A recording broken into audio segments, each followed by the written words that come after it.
हाय English learners. आज हम आपके लिए लेकर आए हैं इंग्लिश के बड़े ही इम्पोर्टेंट टॉपिक्स प्रीपोजिशन का प्रैक्टिस सेट नंबर 1। ओके, तो आइए हम लोग देखते हैं आज का अपना क्वेश्चन नंबर 1। क्वेश्चन नंबर 1 की तरफ चलते हैं बिना देरी के। द मैनेजर रिफ्रेंड, पहला क्वेश्चन है the manager refrain making any public statement. तो कौन सा ऑप्शन इसमें करेक्ट होगा सोच लीजिए आप। तो रिफ्रेंड के साथ क्या लगता है? Preposition from. क्या लगता है? Refrain from. तो रिफ्रेंड के साथ कौन सा क्वेश्चन करेक्ट होगा? ना ऑफ सही होगा, ना विथ, ना अबाउट। हमारा option B refrained from. Manager ने रिफ्रेंड किया, मना कर दिया किसी भी मतलब किसी भी मेकिंग करने को, बनाने को या फिर देने को कोई पब्लिक स्टेटमेंट। ओके, रिफ्रेंड का मतलब होता है मना करना। Okay, let us move to the question number 2। हमारा क्या है? She is indifferent. She is indifferent the criticism she receives. तो यह क्या कह रहा है कि वो इनडिफरेंट थी, उसे कोई फर्क ही नहीं पड़ा है। जो आलोचना हुई थी, जब उसकी आलोचना हुई तो उसे कोई फर्क ही नहीं पड़ा। तो कौन सा ऑप्शन इसमें करेक्ट होगा इनडिफरेंट के साथ? You know it better that refrain different. Different के साथ क्या होगा? सी इज इनडिफरेंट, कोई फर्क नहीं पड़ा क्या किस पर? तो इसके लिए क्या होता है आलोचना पर? तो टू ऑप्शन बी करेक्ट हो जाएगा ना, कि indifferent to pleasure and pain. ऐसा व्यक्ति जो दुख हो चाहे खुशी हो चाहे आलोचना हो, उसमें कोई उसे फर्क ना पड़े। सो आइए बढ़ते हैं क्वेश्चन नंबर 3 पर। थर्ड देखते हैं हमारा क्वेश्चन नंबर 3 है his comments are not relevant. या जो उसके कमेंट हैं वो रिलेवेंट नहीं है ना, रिलेवेंट है। रिलेवेंट के साथ कौन सा प्रीपोजिशन लगता है बताइए? क्या है? उसके जो कमेंट थे उपयुक्त नहीं थे डिस्कशन के ना, अप्रोप्रिएट जिसे कहते हैं रिलेवेंट का। तो इस रिलेवेंट के साथ भी क्या लगता है? प्रीपोजिशन टू का यूज होता है। तो ऑप्शन ए इसमें करेक्ट हो जाएगा। Question number 4 the policy supplies equally. क्या है? पॉलिसी सप्लाईज, जो पॉलिसी सप्लाई करती है बराबर तौर पर इसको ऑल एम्प्लॉयज़। तो इक्वली के साथ कौन सा प्रीपोजिशन लगता है? Equally to. तो इसमें भी डी ऑप्शन टू ही लगेगा, तो डी ऑप्शन करेक्ट हो जाएगा। क्वेश्चन नंबर 4 में कौन सा करेक्ट होगा? डी।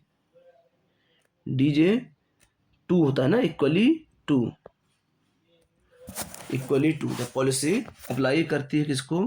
इक्वली टू ना, समान तौर पर सभी लोगों पर समान तौर अप्लाई होती है। देखते हैं क्वेश्चन नंबर 5 को अपने। क्वेश्चन नंबर 5 क्या? The town is renowned. जो शहर है जाना जाता है इट्स एंशियंट आर्किटेक्चर के तौर के लिए। तो जो एंशियंट प्राचीन जो इसके आर्किटेक्चर हैं उसके लिए ये शहर जाना जाता है। तो रिनोन्ड के साथ क्या लगता है? इन लगेगा, विथ लगेगा, अबाउट लगेगा, फार लगेगा। तो क्या लगेगा? फार। फार करेक्ट हो जाएगा। Town is renowned far, town है जाना जाता है इट्स अपने प्राचीन आर्किटेक्चर के लिए। Okay, so without delay let us move to the question number 6। She was very blank space trusting him completely. या तो वह चिंतित थी, वेरी का मतलब क्या होता है? सतर्क थी, चिंतित थी या सतर्क थी। वेरी का मतलब सतर्कता ही होता है, कॉशस ना, केयरफुल ना। किसके लिए बताइए? वेरी के साथ क्या यूज होगा? क्या होता है यूज वेरी के साथ? ऑफ, अबाउट, विथ और एट। तो क्या होगा? Very of. आइए देखते हैं क्वेश्चन नंबर 7 को। His speech was peppered. जो उसकी स्पीच थी पेपर्ड थी हिस्टोरिकल रेफरेंसेस से। जो उसकी स्पीच थी क्या हुई थी? भरी हुई थी, परिपूर्ण थी, कंप्लीटली फिल्ड विथ थी कि हिस्टोरिकल रेफरेंसेस से, ऐतिहासिक संदर्भों से। तो कौन सा ऑप्शन पेपर्ड के साथ करेक्ट होगा? Peppered with. Okay, B option correct हो जाएगा। देखते हैं क्वेश्चन नंबर 8 को। He prides himself his punctuality. क्या कहता है? कह रहा है क्वेश्चन, वह प्राइड करता है, वह गर्व महसूस करता है किसमें? अपनी पंक्चुअलिटी पर, अपने सही टाइम टेबल के मैनेजमेंट पर। तो प्राइड हिमसेल्फ इन होगा, प्राइड हिमसेल्फ एट होगा, ऑन होगा या विथ होगा। तो कौन सा ऑप्शन इसमें करेक्ट हो जाएगा? 8 में ही प्राइड हिमसेल्फ ऑन। वो प्राइड करता है, गर्व करता है स्वयं पर और ऑन हिज पंक्चुअलिटी पर। ओके, तो on option pride himself on क्या होता है? टू बी प्राउड ऑफ होना। Okay, so let us move to the question number 9. The judge ruled,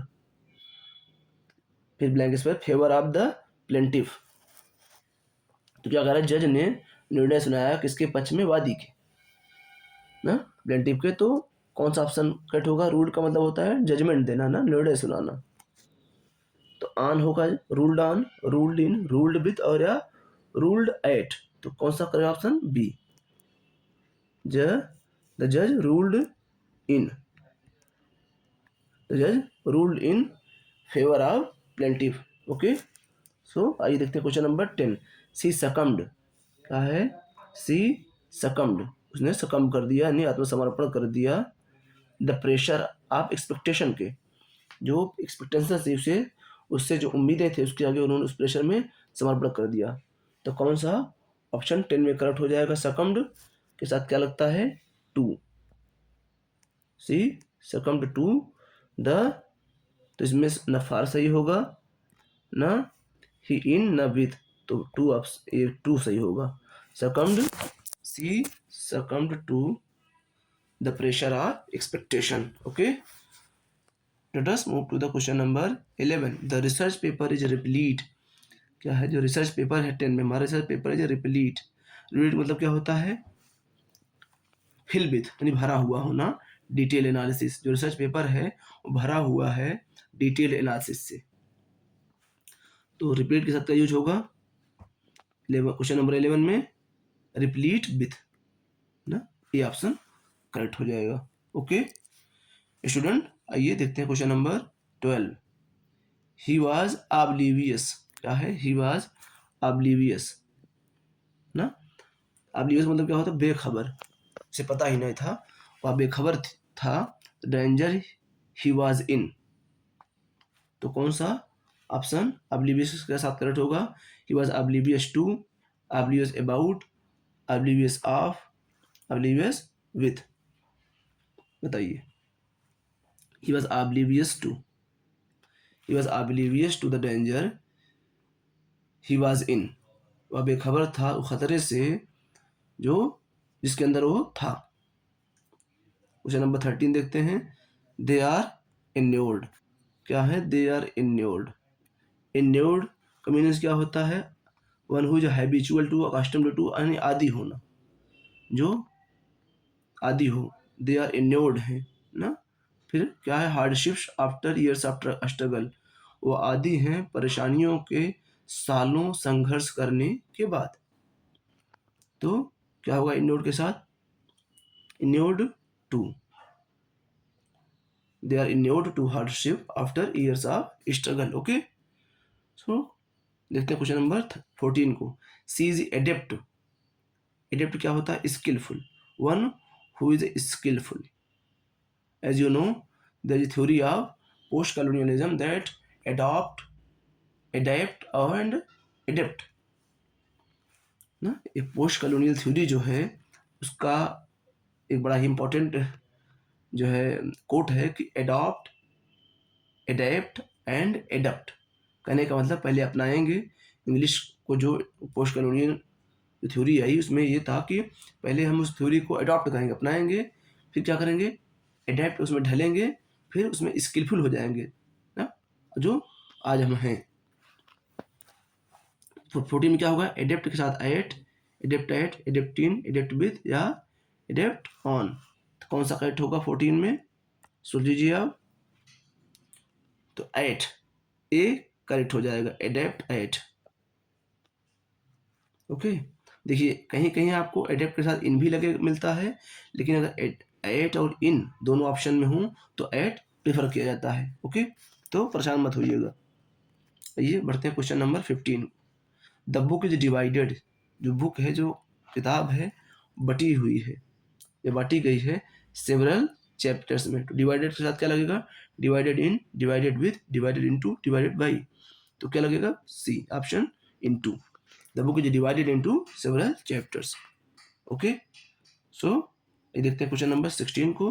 he was अब्सॉल्व्ड, यानी उसे अब्सॉल्व कर दिया गया, फ्री कर दिया गया, ऑज ऑल रिस्पॉन्सिबिलिटी, यानी सभी जिम्मेदारियों से। तो अब्सॉल्व के साथ क्या लगता है, द अब्सॉल्व्ड ऑफ ना, उसे absolve of, he was absolved of all responsibility, उसे सारी रिस्पॉन्सिबिलिटी से मुक्त कर दिया गया था। ये चलते हैं क्वेश्चन नंबर 17 पर। 17 हमारा क्या है, the professor was esteemed his ground breaking research. जो प्रोफेसर है क्या था, उसे सम्मानित किया गया था हिज ग्राउंड ब्रेकिंग रिसर्च के लिए। तो स्टीम के साथ आपको प्रीपोजिशन बताना है कि एट लगेगा, विथ, फॉर और ऑन। तो आप लोग सोच लिए होंगे कि the professor was esteemed with, तो बी ऑप्शन 17 में करेक्ट हो जाएगा। Okay, so let us move to the question number 18। She was engrossed, she was engrossed with blank space reading the manuscripts। Manuscript अभी होती है that is written with hands ना, जो हस्त लिपि होती है वही है मैन्यूस्क्रिप्ट। तो एनग्रोश के साथ क्या होता है, सी वाज एनग्रोश, डूबा हुआ था पढ़ने में मैन्यूस्क्रिप्ट को, पांडुलिपि को। तो एनग्रोस्ड इन होगा, विथ होगा, एट होगा या फिर बाई होगा। तो कौन सा ऑप्शन करेक्ट होगा, ही वाज एनग्रोस्ड इन, वह डूबा हुआ था पढ़ने में मैन्यूस्क्रिप्ट की। ओके, तो ये ऑप्शन करेक्ट हो जाएगा। क्वेश्चन नंबर 19 है, द लॉ प्रोहिबिट्स डिस्क्रिमिनेशन, जो कानून है वो मना करता है भेदभाव को, किसके, रेस एंड जेंडर और जेंडर के। ये कौन थे, जो आपको याद, किसी नेल्सन मंडेला, इसके बारे में पता है, वो यही कहते थे, discrimination against race we can not tolerate. तो क्या था, डिस्क्रिमिनेशन के साथ कौन सा लगेगा प्रीपोजिशन, ऑफ, ऑन, विथ या फिर अगेंस्ट। तो कौन सा होगा, D option, D. The law prohibits, कानून मना करता है भेदभाव को, अगेंस्ट रेस और जेंडर, जाति और लिंग के आधार पर भेदभाव को कानून मना करता है। देश सही भी है। आइए देखते हैं क्वेश्चन नंबर, आज के लास्ट क्वेश्चन को, क्योंकि आज का क्वेश्चन हमारा जो सेट है 20 क्वेश्चन का है। द टीम इज यूनिफाइड, जो टीम है वो एक है ना, यूनिफाइड है। Their goal to win the champions trophy, अपने गोल को जीतने को, अपना जो गोल टारगेट है, अपना जो लक्ष्य है, कौन सा गोल है, जीतने का चैंपियंस ट्रॉफी को, चैंपियंस ट्रॉफी को जीतने का जो लक्ष्य है उसमें टीम यूनिफाइड है। तो यूनिफाइड के साथ आपको बताना होगा कि यूनिफाइड इन होगा, यूनिफाइड विथ होगा, ऑन होगा या फिर फार होगा। चारों ऑप्शंस में कौन सा ऑप्शन यूनिफाइड के साथ करेक्ट होगा। तो क्या होगा, unified in, the team is unified, team है, एक है अपने गोल के प्रति, जो गोल क्या है, चैंपियंस ट्रॉफी जीतने का। सो गाइस, ये थे हमारे आज के question. Thank you for connecting us, hope you will enjoy. उम्मीद है कि आपको ये प्रैक्टिस अच्छी लगी होगी, और आप चैनल को सब्सक्राइब ना किए हो तो सब्सक्राइब करके कर लीजिएगा, और अपने दोस्तों के साथ शेयर भी करिएगा। ओके, और कोई आपका सुझाव हो तो आई वेलकम। Thank you.